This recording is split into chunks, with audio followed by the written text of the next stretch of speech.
Historiquement, Villeurbanne a toujours travaillé, a travaillé depuis longtemps sur la question de la lutte contre les discriminations, notamment les discriminations ethno-raciales. À partir de 2004, elle a mis en place une politique publique structurée, donc comme je n'en suis pas à l'origine, je peux d'autant mieux en parler, mais où l'enjeu c'était vraiment de travailler sur les inégalités de traitement réelles et ressenties par une partie des habitants de Villeurbanne et de travailler sur les points là où il y a inégalité reconnue. Donc on a d'abord travaillé sur la question de l'emploi et on a travaillé sur la question du logement. Voilà, la question des inégalités entre les femmes et les hommes est vraiment devenue un objet politique beaucoup plus affirmé et le maire en 2014 a souhaité qu'il y ait une nouvelle délégation qui porte cette question-là. En revanche, elle est bien reliée à la question de la lutte contre les discriminations.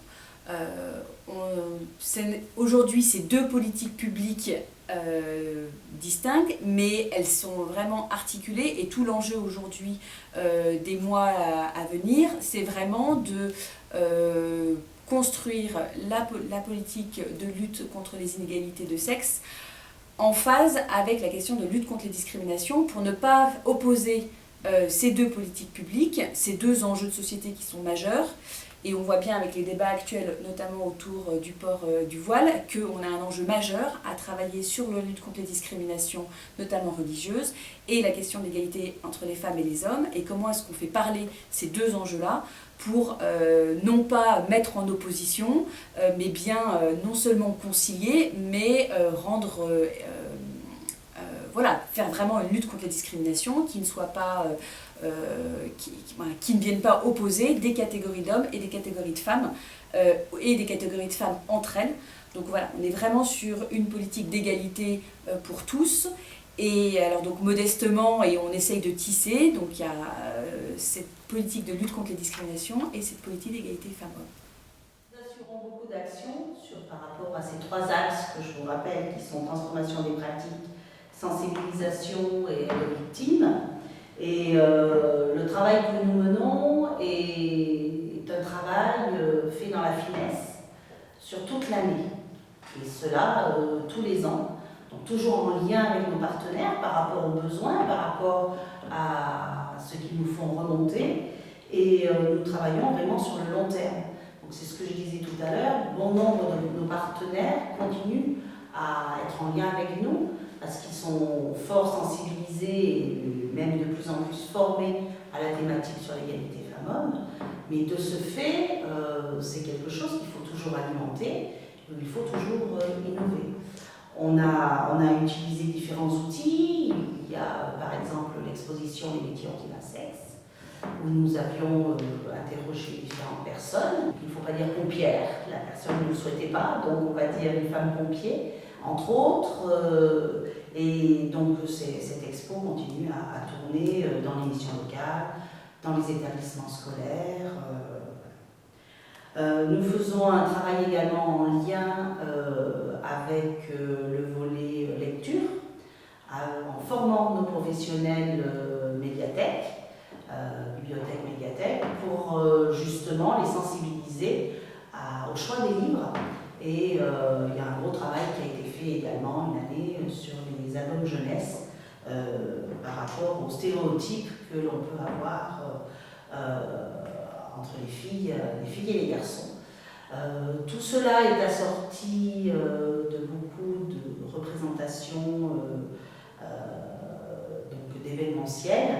Donc nous faisons intervenir du théâtre forum, des humoristes sur les sujets, du théâtre avec les établissements scolaires ou bien alors grand public.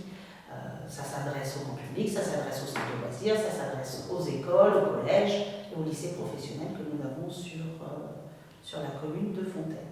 D'autant plus que c'est un lycée dédié plutôt au métier de filles, esthétique, coiffure. Votre action en lien avec la jeunesse, c'est de mener un travail entre le service pour l'égalité femmes-hommes et le service jeunesse de la ville pour sensibiliser, impliquer la jeunesse échiroloise cette problématique. Voilà, ça...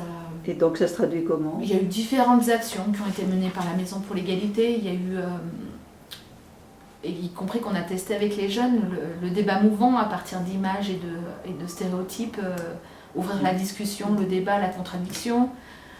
Il y a eu un jeu de société qui a été fait également.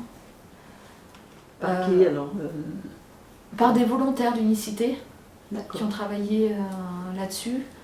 Voilà, c'est pour montrer que par ce jeu de société, on voit très bien que parfois, nous-mêmes, on est dans des représentations, dans des clichés, et c'est essayer d'y travailler par le jeu. Voilà. Je redis. Par exemple, au niveau du théâtre, on essaie de faire venir des troupes de théâtre avec des femmes, des femmes qui ont réalisé ou des films, quand on projette les films. On essaie d'équilibrer, d'avoir un certain équilibre entre les réalisateurs hommes et les réalisatrices. Donc, on essaie d'avoir une offre qui propose aussi donc, du travail de femmes, que ce soit au niveau du théâtre, au niveau des films. Voilà, on essaie aussi de favoriser une représentation équilibrée des hommes et des femmes dans les associations. On a pas mal de femmes présidentes d'associations et on a l'Union des associations sécinoises qui est présidée par une femme depuis 2 ans. Voilà. C'est d'ailleurs la première fois. C'est la première fois, puisqu'on a toujours été des hommes. Et là, alors, ça paraît bête, on a l'impression de dire, mais c'est tellement un pas, plus un autre, plus encore un autre, et c'est comme ça qu'on arrive à, finalement, à ce que les mentalités changent en se disant, oui, voilà, qu'on n'entend plus, oui, s'il est compétent ou pas, ou si elle peut, pourquoi une femme présidente, voilà. Il faut que les mentalités changent, et évidemment, c'est toute la pédagogie. Sur Village 2, par exemple, on avait mené une réunion avec une association plutôt jeune et très active, et on est parfois surpris des réactions des jeunes sur, par exemple, sur cette exposition qui amène au débat sur une femme qui fume, est-ce que ça vous choque? On est parfois surpris des réactions. Faut-il qu'il y ait un dominant dans le couple, et est-ce que ça doit être le mari? Voilà, moi j'ai été surprise de la part de jeunes filles qui disaient oui, il faut que l'homme... Ont intégré tout à fait. L'autorité masculine. Donc c'est intéressant et important d'aller en débattre avec eux et de leur dire que les choses ne sont pas si figées que ça. Et sur ce volet culturel, eh bien, nous avons coproduit la création d'un spectacle que certains et certaines d'entre vous connaissent peut-être. Donc c'est un spectacle Happy End Service que la troupe des Noodles a pu produire, écrire. Et donc en fait la création s'est faite à Fontaine avec les publics et avec les besoins que nous avions. Ça sert à faire comprendre au grand public comment il faut déconstruire tous ces préjugés qui existent, qui sont là à tout moment de la vie, à chaque instant. Je pense par exemple au livre jeunesse, au catalogue de jouets aussi pour Noël. Alors là, c'est une catastrophe. Mais avec eux, encore une fois, parce qu'on a vraiment des contacts très étroits avec les équipes éducatives, c'est par biais de la bibliothèque. C'est-à-dire que les livres qui sont lus quand les enfants arrivent, on a les enfants ont des séances de bibliothèque dans les écoles, enfin les classes se déplacent dans la bibliothèque, et les ouvrages qui sont présentés tiennent compte de cela. Donc c'est en ce sens qu'on a une sensibilisation, bien que, encore une fois, les équipes éducatives font quand même attention. Enfin, nos sens sont suffisamment sensibles et sensibilisés. Mais bon, voilà. L'exposition qui s'appelait Histoire d'elle, donc où il y avait eu tout un travail fait par les femmes, où les enfants étaient venus avec les instituteurs, avec les institutrices et avec les parents. Voilà, encore une fois, c'est petit à petit. Des écoles où nous avons par exemple sur une année scolaire complète auprès d'une école, nous sommes intervenus du CP au CM2 sur la thématique des relations filles-garçons.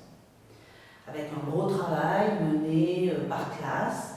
Donc on a eu un peu de tout. Il y a eu un travail de dessin, il y a eu un travail d'interview également, où les élèves ont interviewé une jeune femme qui est peintre en bâtiment.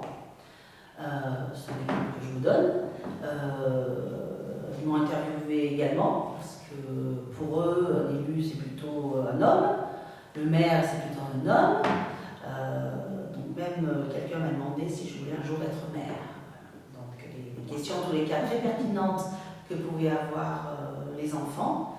Et puis nous avons un partenaire assez incontournable pour nous, c'est la radio aussi, Radio News FM, qui a mis en place sur cette année-là. Il y a eu des interviews et donc les enfants ont été interviewés. Sur lequel on met de l'argent public. Et donc là, c'est comment est-ce qu'on priorise peut-être des projets qui sont davantage en faveur de l'égalité entre les sexes, ou comment est-ce qu'on travaille sur des politiques publiques déjà existantes et qui ne prenaient pas suffisamment en compte cette question-là ou mériteraient d'être approfondies. Alors pour donner des exemples, on a les politiques sportives. Aujourd'hui, on sait que l'argent public va majoritairement aux clubs sportifs et les clubs sportifs sont davantage destinés à une pratique masculine. Et donc là, on s'interroge sur les modalités pour permettre aux femmes de davantage accéder à une activité sportive. Et notamment des activités sportives qui soient pour lesquelles les femmes sont plus enclines pour X raisons. Et notamment, on est en train de développer, avec aussi la délégation santé que je porte également, la question du sport libre dans la ville, à des horaires non contraints, ou en tout cas pas trop contraints. Voilà. On s'aperçoit que les clubs sportifs en font le constat, que les entraînements à des heures extrêmement précises sont peu prisés des femmes. En revanche, les clubs de sport privés, eux, font le plein de femmes. Alors voilà, il y a des formes d'activité physique. Il faut peut-être que les pouvoirs publics se réinterrogent dans le mode de financement. Et donc, on va développer à partir de la rentrée, en lien avec un axe sport-santé qu'on développe aussi fortement, des activités physiques libres, adaptées dans la vie. Donc ça, par exemple, c'est un premier axe sur lequel on travaille conjointement avec l'adjoint au sport. Et donc, qui vient articuler finalement 3 dimensions, le sport, la santé et la question de l'égalité entre les femmes et les hommes.